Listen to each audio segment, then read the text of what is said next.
আসসালামু আলাইকুম। আশা করি সবাই ভালো আছেন। একটা বিষয় ক্লিয়ার করার জন্য ছোট্ট একটা ভিডিও করতেছি।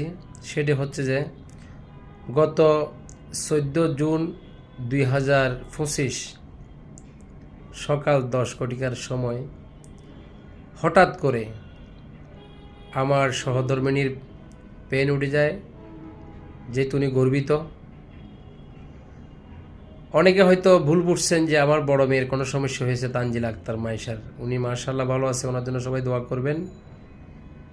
ওনার ছোট বোন দুনিয়াতে আসছিল, ডাক্তারের ভুল চিকিৎসার কারণে আমার মেয়েটা মারা গিয়েছে। এগুলো নিয়ে অনেক কিছু হচ্ছে। এখন বলতে পারেন আপনি জেনে শুনে এই কাজটা কেন করলেন, বা ওই ধরনের ক্লিনিকে কেন নিলেন। এমন একটা মুহূর্তে আমার বিভুরটা আসছে বা পেন উঠছে, ওই মুহূর্তে যে আমি যে ওখানে না গিয়ে সুযোগ পাইতেছি না, আমার বাসার পাশে, কিন্তু ওইখানে যে এই ধরনের ক্ষতিটা আমার হবে এটা আমি কল্পনাই করে নেই। যাই হোক, আমি ক্লিনিকের মালিককে ক্ষমা করে দিয়েছি। ওনার সাথে আমার সাথে একটা কথাবার্তার মাধ্যমে উনি আমার ওয়াইফের ট্রিটমেন্টের চিকিৎসার দায়িত্ব নিয়েছে। কিন্তু যে ডাক্তার আমার মেয়েকে মেরে ফেলছে, সেই ডাক্তার যে সেদিন পালাইলো, এই পর্যন্ত তাকে খুঁজে পাচ্ছি না। এই ডাক্তারকে খুঁজে পাওয়ার জন্য আমি বিভিন্ন প্রকারের চেষ্টা করতেছি। আমি ওই ডাক্তারকে ছাড়তে পারবো না, প্রয়োজনে আমার জান চলে যাবে। কারণ এইরকম ডাক্তারের কারণে আরও হাজার হাজার শিশু মৃত্যুবরণ করবে, মারি ফেলবে।